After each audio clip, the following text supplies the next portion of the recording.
My skin is black. What you looking My at? skin is black. What you looking My at? skin is black. What you looking My at? skin is black. Welcome to episode 27 of the BlackNFashion podcast.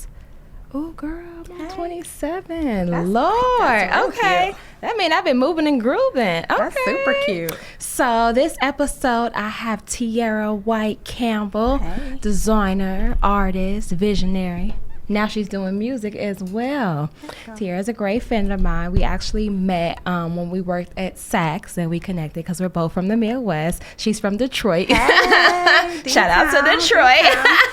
D-Town. And just had like a lot of like similar interests and stuff like that. And we kind of just, formed a friendship. And I haven't seen her, so we'll be catching up this episode. She also has a brand that's called Hippie Acid. And I actually did like a little cameo in a visual.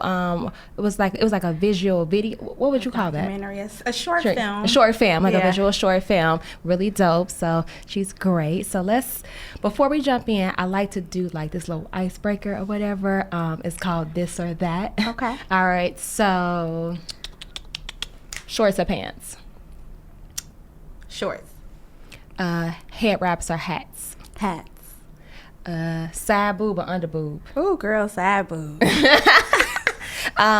Wedges or mules? I'll take a good mule. I'll take a good mule too. Yeah. Wide leg or skinny leg? Oh, she feels how she feels, but I either Either. don't matter. And what is your favorite go-to accessory? So is it jewelry or is it like sunglasses, hats, scarves? Sunglasses for sure. I'm known for my frame, so I got to keep a good pair of shades. Got it. Cool. Yeah. All right, so let's jump right on in, Tiara. You got to brief me on what's been going on. What's going on with Yeah. Hippie Acid? What's going on in the visual world? We'll start with Hippie Acid. How did you get your inspiration behind starting Hippie Acid? Hippie acid is a chemical breakdown of my brain. I'm always like colorful and vibrant when it comes to color and my thought process. Hippie acid just formed. I formed a blog for it first in like 2005. And it was just inspirations pulled from my ideas of what fashion should look like in my perspective. And then, I started to feel my own fashion vibes. And just being me and being free and having the ability to dress however I want to dress and showcasing that, because I started the blog, so I started posting pictures with the blog as well. And the feedback from people was just like bananas, Right. So is your different. perspective just like that, free, like do whatever you want, or do you have like something like in particular in mind that is like actual, like this is Hippie Acid, this is my perspective of what fashion is? Yeah. What is it? It's my perspective. Okay. It's more like my style. It's personal. It's personal. Okay. So it's Yeah. near and dear to your heart. Exactly. Yeah, I always say that fashion definitely has like an emotional connection to it. For And when sure. it doesn't have an emotional connection to it, it's usually like fast fashion. It's just simple shit. It's trendy. So it's like Girl. stepping away from the trendy shit We and like all moving know into about the that emotion. fast fashion, huh? Girl, Fashion Nova. Okay. Who steals people's designs? Fashion Nova. Shout out to Fashion Nova, okay? I ain't shouting y'all out Get y'all coin, honey. by ripping off other people. I ain't gonna let them It's a live. business. Look You at make me. it easier for us. No, like, I ain't gonna let to them live. identify. Facts. Right. Y'all in the forefront of it. Do you feel that like it has been harder for you to like grow your brand, like being a Black designer, or do you feel like you like in a good space, like where you need to be or like where you want to go? But like, have you ever felt like that your growth was like tainted from being Black? Ooh, yes. Recently. Oh, something happened. We got a segment called Disaster Stories and Good Story. I'm like, where do you want to tell us this story? Girl. What happened? New York is a big city. So you're torn between people who are from here and then people like myself who come here and, have a diverse versatility to themselves. And it's like, oh, you're of color. Wait, let me digress. Yep. Do you really know what you're talking about? That's what frightened me at first about being here, because I was like, okay, I need to double back on my history, because, I was born in Detroit, moved to California. My mom, we're a transplant to California, and my mom was all about diversity and, just blending in. So I made a lot of friends, and they were from all different backgrounds. So to me, everybody is involved with the creative process. Right. No matter what color you are, gender. But here, you felt like it's tainted. Like, so. But for here, when did you move to New York? I moved to New York in 2013. Okay. And I was on a mission when I first moved here. So was it difficult? It was very difficult. Okay. Yeah, absolutely. And I'm not used to it. Yeah, I'm still not. You've been here for 6 years. I moved here, I think, a year after you. So I moved here in 2014. And it has been a goddamn roller coaster. Oh. But when they see us, it's funny, that movie. Right? It's when scary. they see us, I think they do get intimidated or a little shocker, to see us in different positions within the fashion field. Absolutely. I do my tour first Friday every month. And for the most part, a lot of Black designers have signed up for my tour. Like, I think I've had two, like one white lady and one Filipino lady, and they were shocked when I walked up and, I introduced myself, and they're just like, oh, it's you? Yeah. Right. It's me. Yeah. And I was open. and then they're, mind you, I don't think that it's not like they're in any type of positions. These are just like regular people. They're just like shocked or like taken back that I can know where to go to get things manufactured, or you just automatically you think Asian or Hispanic when you think like manufacturing, when there are Black people that do this business. So I feel like they're always shocked. And like when somebody tell you what you do for a living and you tell them like, oh, I do this, I'm a designer, I'm a product manager, I'm this. Oh, really? What the hell are you so shocked for? They baffled. Like, girl, how? How? So what happens? You're so young too. Like, right. Like, if you go into this business and vets do this, they look at you especially like, how old are you? Yeah, they do. But you can, you don't, even like when I look at like fashion jobs and I look at like the qualifications and stuff like that, how? The qualifications don't even match up to what most of them salaries be for the most part. So it's like, y'all want us to have all this different experience, but you don't want to pay for it. But like, it don't take that long to learn shit. Exactly. Like, it don't. Like, I literally... The competence is there. Right. And then at the end of the day, every company is going to teach you how they want you to learn anyway. Right. But like when I tell you, I literally fell into production like by accident. Like I was in design and product development before, but then the company was closing down, and I just started looking for jobs, and I didn't know exactly what a production assistant it was, but I read the description. I was like, I can do that shit. Like, well, this basic design, construction, how to put stuff together. Like, you can work in production. It's nothing. Right. And then I fell into it, and then I ended up liking it a lot more. I like the product development side, but you don't have to have all these qualifications that is like needed to work with somebody who only want to give you $40,000 a year anyway. So it's bad in New York. Girl, in New York, how? How does that work? Well, how do we do that? Like, So wait, you got to get it out the mud here. What happened recently? I want to know that you felt like you was like, oh. I was working.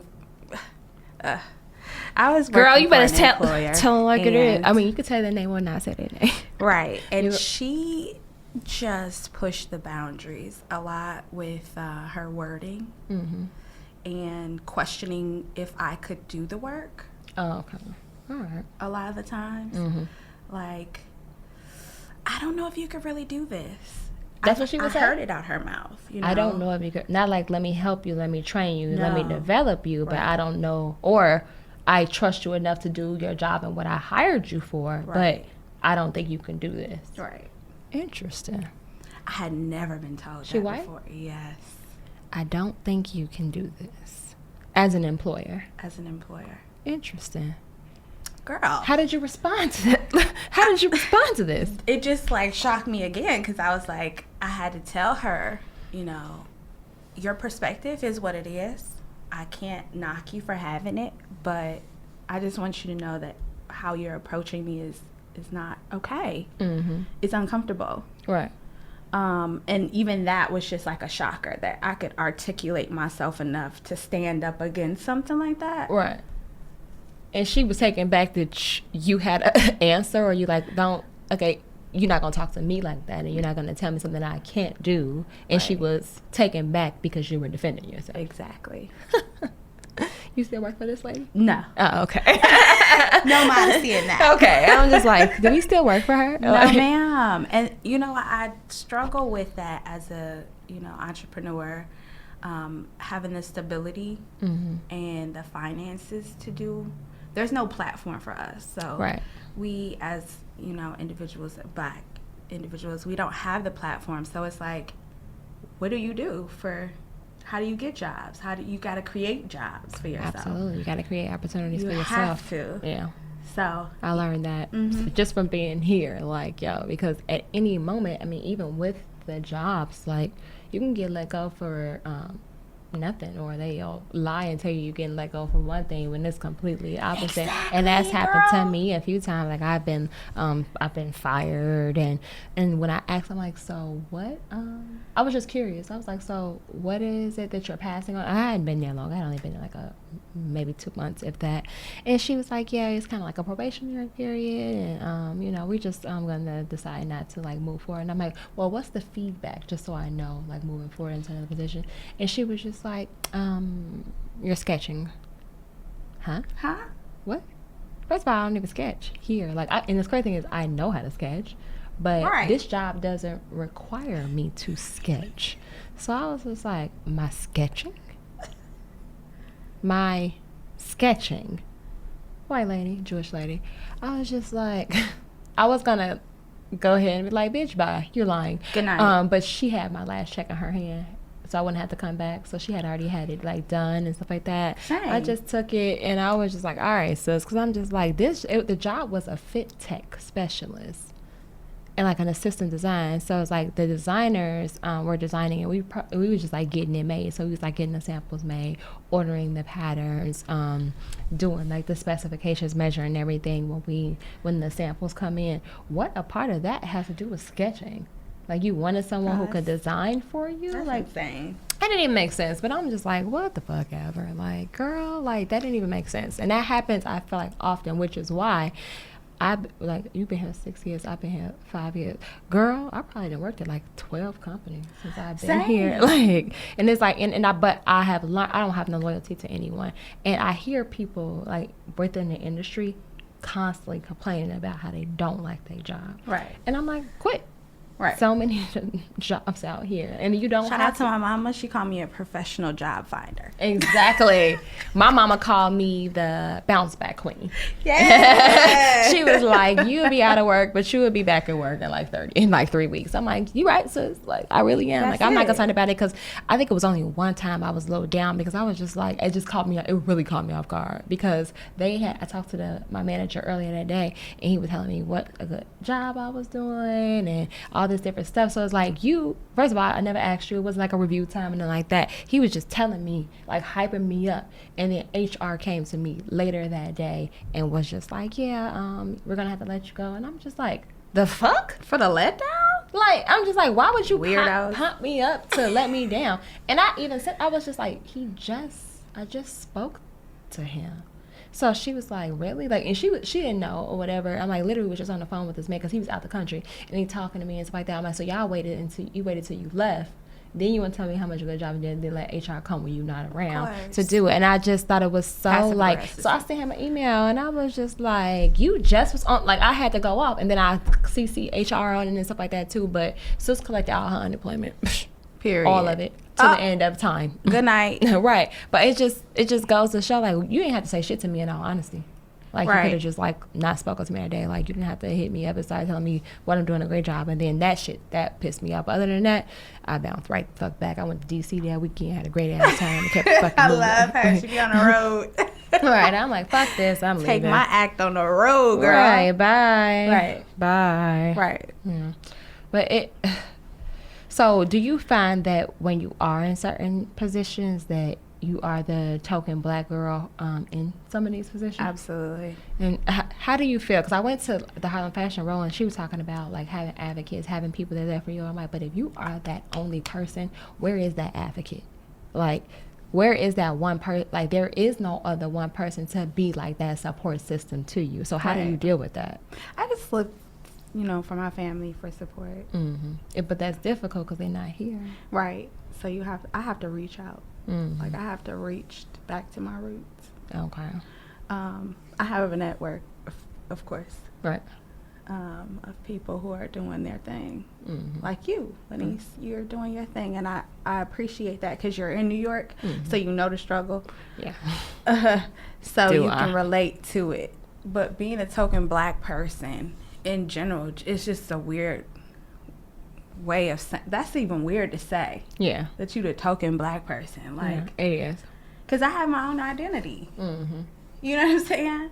You can look to me to always push through and give you 110% all the time in anything that I go into. I'm always an asset. Gotcha. But it's just, when you have to digress because people don't understand you and where you come from, and they don't want to ask. They want to assume. Right. That becomes where I have to step back and call my mama like, girl. Let me tell you about these motherfuckers today. That's how every conversation starts off with my mama. Let me tell you about them, Ma. Come on, help me. Because, it's hard. As a female, a Black female at that. I can't even think. I can think of so many things to tell you, Lenise. But we're going to keep it clean today. But no, you don't have to keep it clean.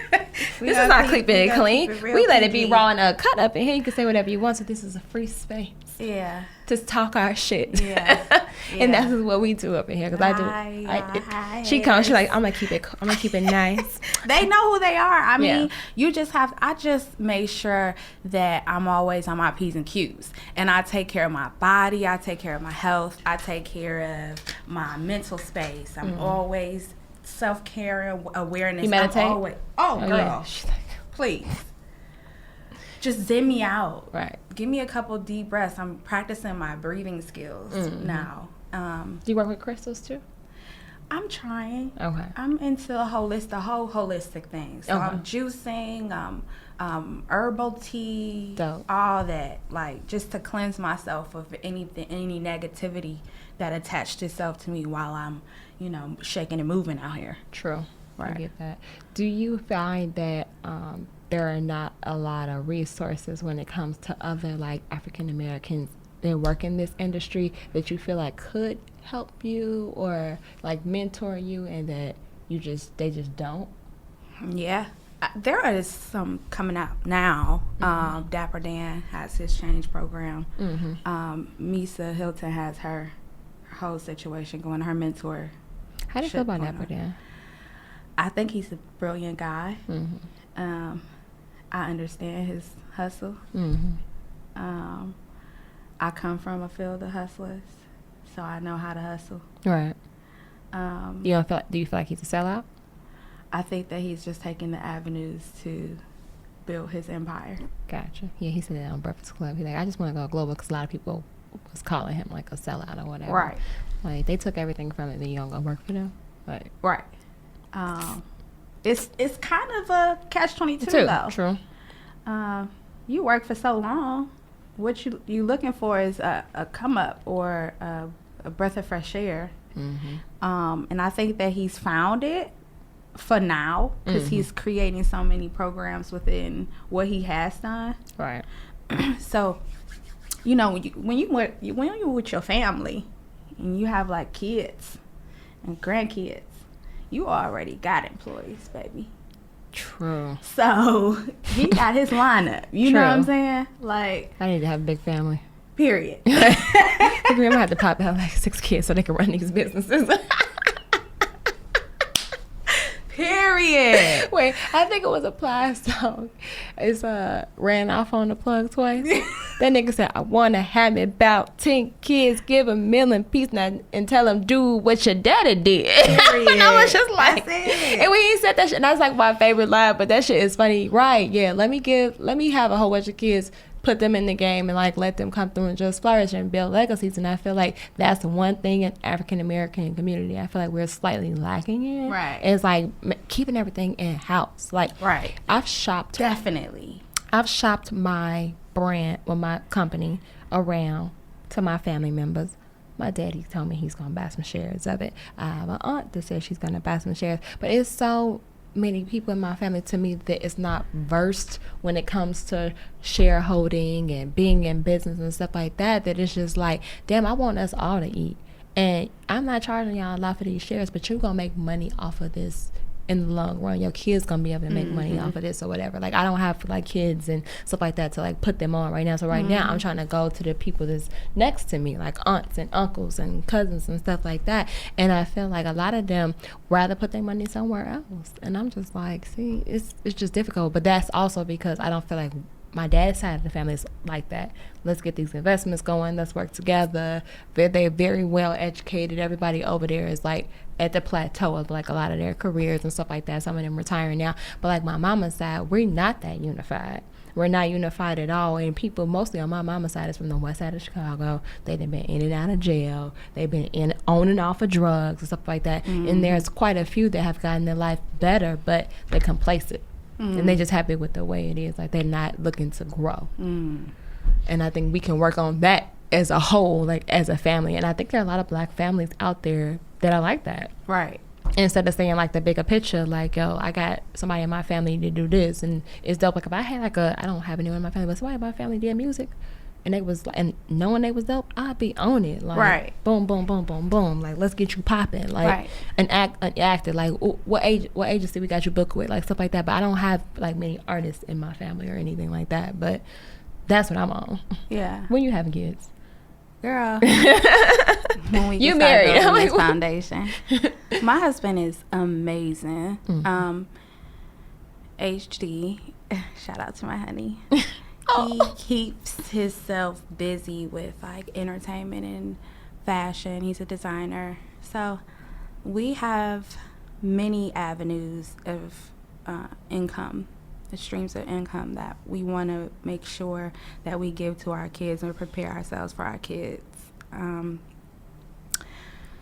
Like you were saying, like, my family is from Detroit, so I always have to educate them on the arts.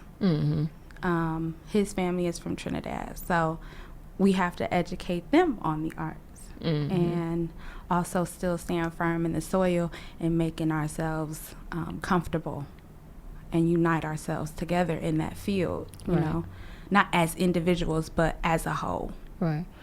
I would say it's like super dope though to have like a husband that is into art and fashion and music and like all the things that you guys like have in common. Like, do you find that sometimes you guys bump heads artistically, or is it just like a beautiful like artist relationship and y'all just bouncing ideas off each other all the time? I think it's the business side that make us bump heads the most. The artistic side is fluid.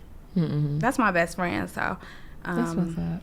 We kind of collaborate on ideas, and they become bigger somehow. They just grow when we do it together. And that's the thing about marriage that I've really understood. Like, I'm starting to understand even more, is when you do things together, it's a bigger picture. It's a bigger a bigger outlook on it. Absolutely. When you do things like individually, even in a group setting, even if you have to be like in a team setting, it's better to do it with other people, because then you have those perspectives. You know what you're doing, but also you have somebody else ideas or perspective on what's going on, so it becomes like it gets bigger. It's not just so one-sided.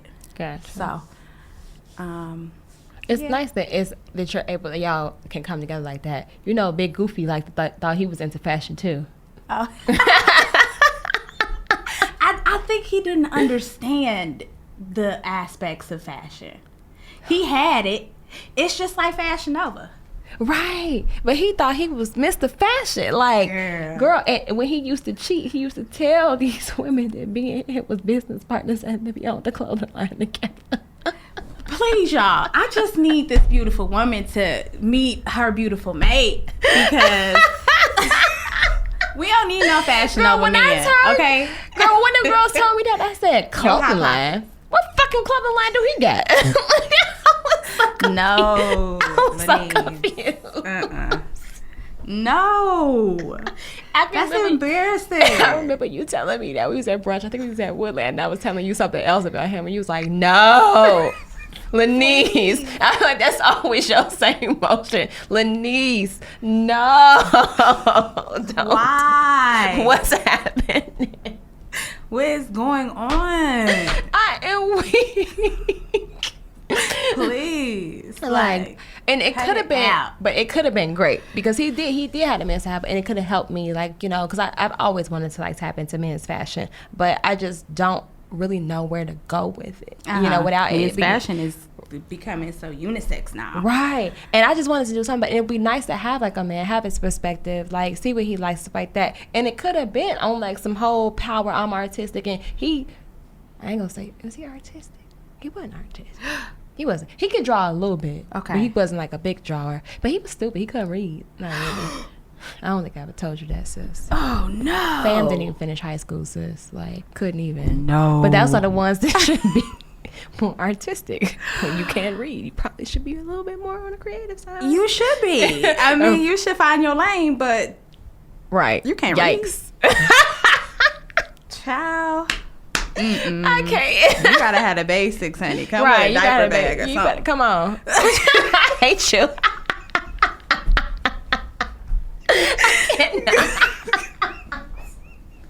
Lord, please. So what is going on in like the music world? So what are you guys working on? Are you incorporating fashion and music and bringing some stuff together? I feel like that's exactly what y'all doing. What y'all doing? Oh, what y'all doing? Plug International is our marketing and branding company. Me and my husband, we working with artists, independent artists that are, and we collab with them on fashion perspective, management perspectives.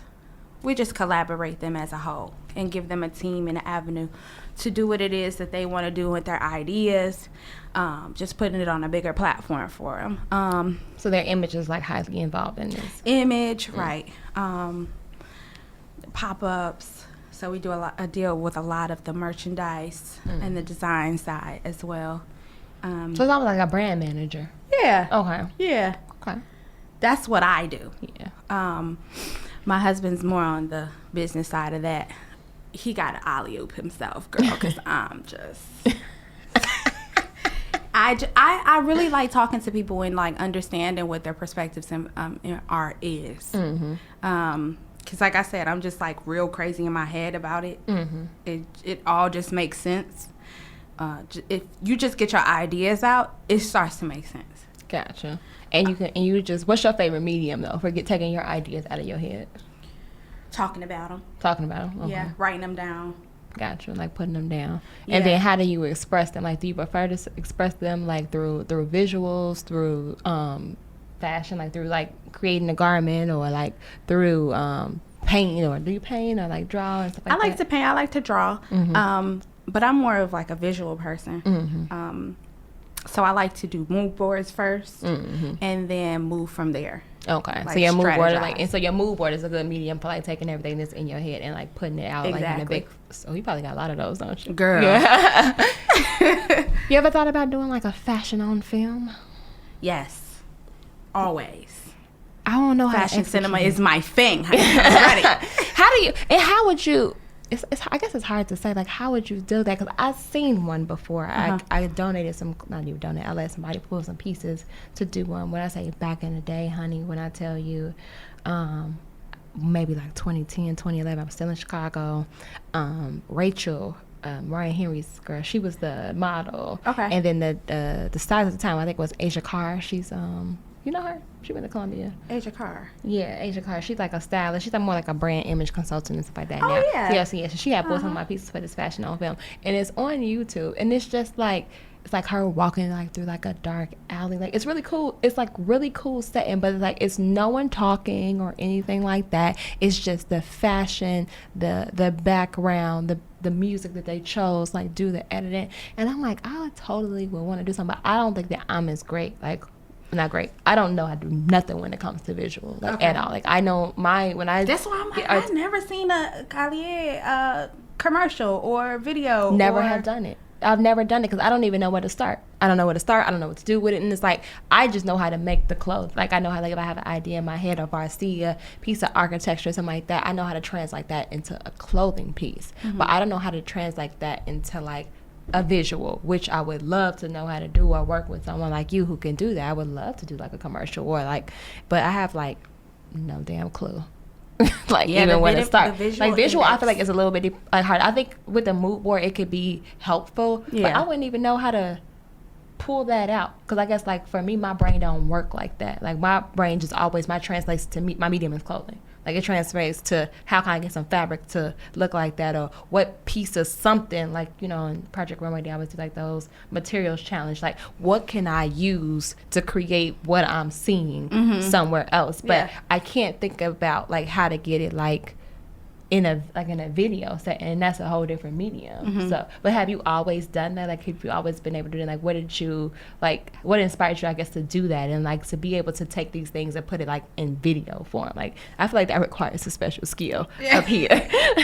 I ain't got that skill. Girl, just watching movies. I'm a big cinema queen. Okay. I love film. Ugh. What's your favorite fashion on film? Well, what's your favorite movie that has, like, the ultimate fashion, like, you just love? Do the Right Thing. Really? Period. Yes, early 90s fashion? Absolutely. Anything black in film, I love. Me too. I'm an Eddie Murphy fan. Mo Better Blues. That's why I did the Harlem Nights party. That's one of my favorite. That's my favorite movie. That's why I did that party. Was everything. Okay, I'm like, that was to me, that was my way of expressing. And I made, like, a little Pinterest board, but of course I can't take the credit for doing that. My friend did it for me. I made a Pinterest board, and I'm like, yo, I just want to capture Harlem in the 1930s, because I'm turning 30s, and that fucking movie came out in 89. That's the year I was born. See? So I was just like, I love me some Eddie Murphy. I love Richard Pryor. Like, I just love it all. And I'm just like, just make that happen. But she was able to do it. I still couldn't. I still wasn't able to do it. And it turned out beautiful, but I was just like, damn, this would be dope if I actually knew how to do these things. Yeah. What do you see? Look at me. What would you do? And as far as, like, creating, like, if you was to, like, because I feel like you know what my style kind of looks like. What kind of scene would you set for something like that? I would set something real city. Real. The city. You're a city girl. You thrive best in like the go-getter situation. So I would just put you in the city. I would have your pieces rocking through Canal Street, Soho. Right. See, I can't do those fields and floors. I don't see that stuff for me like that. I don't. But that's how you see it. That's what a creative, and that makes sense, though. That's a creative process. You know what I mean? Like, you don't see your ideas. Sometimes I don't even see my ideas for my brand. But when you get them out and you have people around you, we got to stop being afraid to have people around us and our ideas. True. Because that's just stifling our process to get into the other side. Yeah, you get the I ain't gonna tell nobody because they're gonna steal my idea. You feel like you get that vibe a lot from people. Yes. Okay. Yeah. Absolutely. Or very hesitant because they don't know if it's gonna sound stupid, or you know what I mean, like just things that you can't control. Right. You just have to delegate what you want. Yeah, I do agree with you when you said, like, unity and, like, bringing people together and like talking to them and stuff like that. Hopefully you meet some dope people today that you haven't met before, and then I feel like it's gonna be a lot of, like, other designers and stuff like that, like people that I'm cool with or whatever. But I like those settings too, which is why I'm always like, let's do something together, let's have brunch, let's be like in a group and stuff like that. But then you do get some people, like, within those groups, they think that they're above everyone else. and Yeah, they don't want of course. to work with you, or Of they course. like try to downgrade what you do. Right. Yeah, which I Yeah. think, cause I feel like one of the designers mentioned to me, she was speaking to another designer, and the designer said to her, yeah, I saw you did your little fashion show. Excuse me, Little? sis, little. My But is that- production? You're right, but do you see what I'm saying? It's a Like even time like in the Indiana. even like the verbiage behind it is like, why has she got to be little? Like what? And then I just thought it was like a very poor choice of words from one designer to another designer. It was very condescending, and I'm like, if that's how we talking to each other, we're supposed to be like a sisterhood. Like that's not cool. We got to Like, change the narrative. absolutely. Yeah. And I think now I feel like I'm trying to change it. Like that's why I do like the little Black Girls Designer brunch, and I like started like their groups and stuff like that, because all these women is from here, sis. Y'all all know each other from high school. Y'all all probably went to FIT together. A lot of them went See? to fashion industry high schools together. A lot of them went to FIT or the arts too. But ain't no unity. Nobody started coming together and talking to one another until I started bringing them together. And I feel like that's, I guess, like the hard part in New York. Like everybody's so standoffish. It's just Yeah. like when y'all do the same shit, be friends. Right. Have a network. Come together. You Right. never know how one person can help the next person, and I feel like that's something that they lack here, or they scared. Or we was talking. They was like, yeah, she walked right up to me in the fabric store and started talking to me. She's like, New Yorkers don't do that. We don't walk up to people and start talking to people. And I was like, well, shit, I did. Exactly. But I'm not a your New shoes, Yorker. Your shoes cute, sis. How you doing? Right? Hey, like, what's going on? Like that's the best thing you can ever do is network and open up your eyes to other people. Right. Girl, Did you especially other women. When you know what I mean? Like, don't be afraid to tell sis she cute. Right. You cute. Right. If you cute, you're cute. If you cute, you cute. Now I ain't gonna If tell you're you not, if you you're ugly. not. If you ugly, I ain't gonna tell you. I'm just not gonna say But that. let's all just keep it cute. I mean, addressing another woman in her space, you got to keep it cute. And a lot of the times we got to get off our high horse and understand that we're all queens in this industry, and they're looking for us. We're not the bottom line. We're on top of the food chain. Like Right. people look for us now. Right. So we have to be unified in that sense to, encourage one another to be better. Okay. Now tell me what you think about this. I went to a grand opening party. You heard of Harlem Fashion Row, right? Uh-huh. Okay. So her assistants came together, and they're doing like a publication called Third Row, and they just started this new like magazine. It's pretty much everything fashion. There was a young lady there who walked up to two other young ladies and told them that they were very pretty, and that she was an aspiring photographer, and that she wanted to take pictures of them. And then, of course, these ladies like, well, let me see your portfolio or whatever. And she's like, well, I don't really have a portfolio. Like, I'm just starting out. I'm just, asking you guys like that. And I kind of walked in on half of the conversation, but I pretty much got the gist of it. They read her, and they was like, well, you don't know who you're talking to. Like, you don't know how long my portfolio is or who I've worked with. And the young lady, she was young. She was like 21. 22, and she's like, yeah, but if I walk up to you and I just tell you that I want to do something, she's like, well, where's your business card? Where is this? She's like, but I'm just starting out. And but when I tell you, they was hitting her so hard that they made this little girl cry. They made this little girl cry. And it was two girls that had modeled and been modeling for a while. Y'all not Naomi, so y'all need to relax, first off. But also from her standpoint, it's like, sis, even when you were starting out, you do need to have like a business card or some type of reference point, just something. So I understood both sides of it, but it's like, in that type of situation, honestly, I may have been a little bit discouraged. Like, I walked up to someone, I complimented them, I'm being open, I'm telling them what I'm doing and what I'm aspiring to do, and they basically don't want to work with me because I don't have a portfolio. What do you think about that? You got to be ready, girl. So you think she should have been more prepared? Definitely. I used to be that girl. On the opposite side. Like, who are you? What do you do? Why you want to take a picture of me? Why you want to do this with me? Right. And you're not solidified. But when you learn, you have the experiences under your belt, you don't act a certain way. Right. But that's the difference between somebody that's learning, and that's the difference between a professional to me. Right. But how does somebody who's learning get to that experience if they get shot down like that when trying to grow their portfolio? Yeah, it's really no way you could stop that from happening. That's pretty much a learning experience. And I know she's gonna take all that with her. I felt bad for her. I was like, did they just make this little girl cry? Yeah, that's crazy. Yeah. And I bet she won't do it again. Yeah, and she never will do that again, come unprepared. But also, that I hope it didn't translate to being negative or have a negative energy about what her passion is. Right. A lot of us use a stepping stool for anger and trying to get people back, and that's what turns us all off. Right. Because it's like, I gotta show these people then. Yep. Show them with your work, not with your attitude. Absolutely. That's good advice. Yeah. Yes, that is good advice. So what other advice would you give to like someone who's like new to the industry? Like, do you think that, you know, we're talking about like creating opportunities, but do you think that working under people for whatever amount of time is beneficial still? Definitely. Okay. Yeah. Getting your feet wet.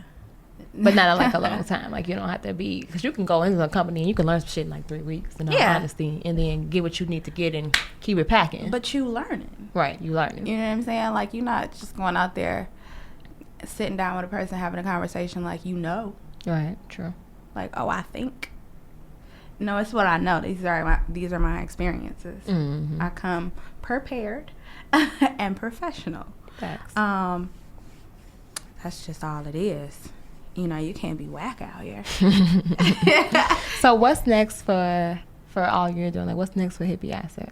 Hippie Acid, man. Fashion film. I want to travel internationally with that visual. Okay. With the visuals. I want to, you know, network with my other sisters and my brothers on visual aspects and indexes to build our portfolio in this industry. Because when you go overseas, I know from experience. I've been to Turkey, I've been to Greece, I've been to a couple places, so I know they relate to us, our culture.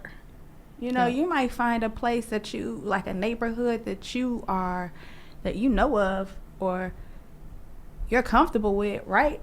In Greece somewhere. So we have to expand. I think I'm currently ready to expand into global markets. Yeah. That's what that we're doing. Like, I'm trying to go global. Into global markets. Right. And my narrative just be expanded from there. And you think that would ever transition into directing? Because ultimately, like, visuals is a form of like creative direction. Shout out to Tiana Taylor. Her and the aunties.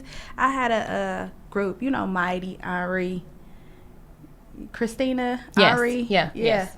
We used to be the aunties in Chicago, you know, way back. I feel like it was like way back, but a decade ago. Just pulling vintage pieces and stuff like that. But Tiana Taylor is doing something really great with her talent in directing and producing. And I think that's definitely where I see myself. But being an all-around rock star, like just rocking it, you know what I'm saying? With different perspectives and aspects of life. Because not everybody lived the same way as you. Right. And you never know who you can connect to. True. And this world is expanding so much. You can see it on social media. You can see it out here. People are evolving. Absolutely. And that's the purpose of what we do. So that we can translate that language to people. Absolutely. So, I mean, you know, I'm just trying to get my whole jam together, you know? I feel you. So the last segment I do is just like Muse inspiration or whatever. So I want you to recommend like a art show or like a museum or certain reading or whoever like your current muse is right now that you think that inspiring artists, visionaries should be looking at. Like, is there any exhibits that you think are really dope right now? Urban Glass in downtown Brooklyn is super dope. Urban Glass. Yeah. They have a lot of exhibits in the back of the store. And I just seen one recently about the cylinders and how pretty much they didn't want to say it, but how bongs were made. They put it into bombs instead of bongs. Okay. But That's funny. Yeah, that was a dope exhibit. I can't remember the name of the artist. Please forgive me. But that was a dope exhibit I saw recently, maybe 2-3 weeks ago. Okay. Muse, you said? Yeah, if you have one right now. Muse. So when you look to. Willow Smith is pretty dope. Oh, nice. I do like her. Yeah, her third eye be open. Yeah. Tiana Taylor, of course, is dope. Her being from Harlem, I stay in Harlem. I mean, I live in Brooklyn, but That culture. Ooh, That culture. it's like I love this. Uptown. Yeah, I do love Uptown. I like Brooklyn. I mean, I only been here for a while, but I love me some Harlem. I still get my hair done in Harlem. I get my nails done in Harlem. I get my lashes done in Harlem. So I'll be in Harlem on Friday. Yeah. I'm actually teaching in Harlem this weekend. On Friday, I'm teaching at the Quick Hitters on 116th. It is Hip Hop Fashion Week. So I'll be doing a group of children, and we'll be gonna give them a brief run of just the history of 90s fashion, 80s fashion, and how hip hop changed the culture and the fashion, and then they're gonna make their own shirts. Nice. Good for you, babe. I'm so proud of you. Yeah, it's gonna be, I'm making it real visual because I'm just gonna buy the shirts. We gonna get crazy with the fabric paint. Yeah. We gonna go crazy with the fabric paint, so they can draw them, they can write on them. I want them to be able to really express themselves through this shirt. So that's what dope. Yeah. That's giving back to your community. I literally in so just many thought ways. about that shit last week because he told me what the theme was. He's like, hip hop fashion. I'm like, oh, that's easy. Cool. Give them a lesson. Boom, boom, boom. How it started. Done, done, done. How can I make this come out of these children? How to make them really understand how hip hop influenced fashion. See? And that's it. Mm-hmm. You're gonna make your own shirt after after I drop these gems and how it started. Show them a little visuals and stuff like that, and then let them express themselves on these shirts. Dope. Yeah. That's expanding the network. Absolutely. And it's in Harlem. Harlem. I'm it's in Harlem. Yes. I'll teach in Brooklyn in 3 weeks. Black Girls Sew Green Camp. Okay. Yeah, I got the bigger girls this time. Last time I did 4 to 10. Ooh, honey, them girls. 4 to 10? I tried to teach them pattern making, girl. It was so difficult. Oh, they don't even know what that is. They caught it. They did? They all made crop tops, sis. Yes, that's the Every easiest single thing you can do. child made a crop top. Right. And I'm like, is your mom going to let you wear this? Right. So now I got the bigger girls. I got 10 to 14 this time. So I'm not really sure what my approach is going to be yet, but I'm going to figure it out. Mm-hmm. I got them the whole day, so I figure it out. Girl, that's a journey. Yeah. The kids be the girls. They have a lot of, journey. and they're like, Miss Lanice, am I sewing this right? Miss Lanice, am I pinning this right? Miss Lanice, I want to make a skirt to go with my crop top. I love Jesus it. Christ. So intrigued. It was 11 of them, and they all was just talking. But I loved it. It gave me an amazing feeling, and it happened shortly after. I taught shortly after I had lost my job, and that's when I started to really fall into the education side. It was everything to me, just being around the kids and teaching them and stuff like that. And I was just like, this is where I want to be. I want to be in education. I want to be in consulting, which is why I teach and why I do my tours and I consult people, because to me, consulting ain't nothing but education. For the older, for an older generation, and then for the younger kids, I teach, and that's what I want to do. I very rarely design anymore. Collier Routine is just sitting somewhere. I haven't done anything because I want to teach. I just want to teach. Yep.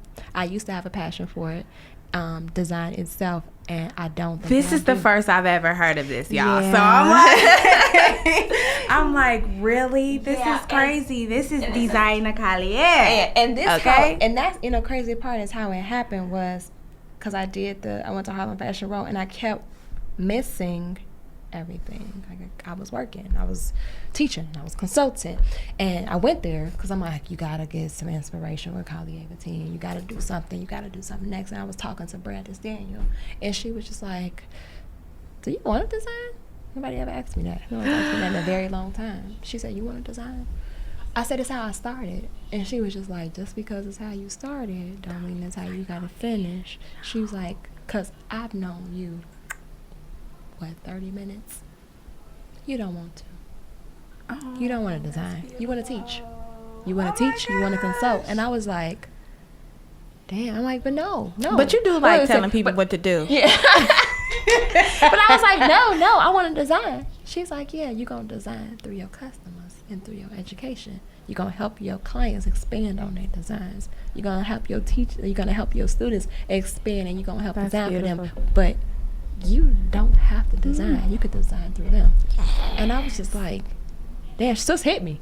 I was like, shit. You're right. Yeah, You're absolutely right. You sometimes you can do a collection every now and then. Girl. Do a little capsule collection every now and then if you're feeling it, if you're motivated, if you're inspired by something. Yeah, go ahead, do a collection when you feel like it. But it does not have to be your main source and you're not passionate about it. And I'm like, that shit crazy because it's like you just read me and she don't even know me. Damn. That's deep. Yeah. It was like that. I was like, wow. It doesn't. I haven't sold nothing. I ain't drew nothing. I ain't done nothing at all. Yeah. Sometimes you gotta digress. Yeah, and that's exactly right. I tried to draw some because I'm like, oh, I'm gonna do outerwear, I'm gonna do jumpsuits. I started drawing. Couldn't stay motivated with that pencil, and I was just like, Then I started looking at fabrics. I'm like, oh, I like this. I love this. I didn't do nothing with it. Bought swatches, made a mood board, made sketches. It's been sitting in the same place for 3 months. Come on, baby, you gotta get them ideas out here.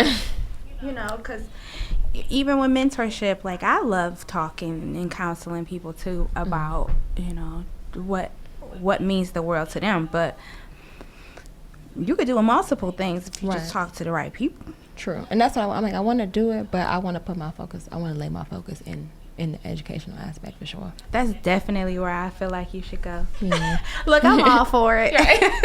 Well, thank you guys for tuning in to the Black and Fashion podcast. Thank you, Tiara. Indeed. I'll make sure I put all her Instagram and social media handles in the show notes, but you can reach her at Hippie Acid and Big Bags Only, right? That's it. Only big bags. It's only big bags. Yeah. All right, guys. Thank you. As I always say, stay black. Peace out.